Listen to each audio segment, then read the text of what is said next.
Hi, I'm Dustin Bird from Cutbank, Montana, Team Hesston member.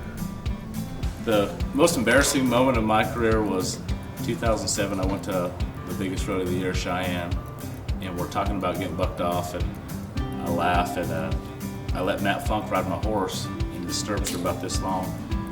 Well, I get on her, and he doesn't tighten her up, and I run one too far to win anything, but I turned anyway, and my horse bucked me off. Saddle slipped back, got her in the flanks, and down I went at the biggest road of the year. I didn't even care about my horse, and she run at the end of it, and I did not care about her. I just went back to the camper. Well, I can talk in kind of my native tongue. Yeah.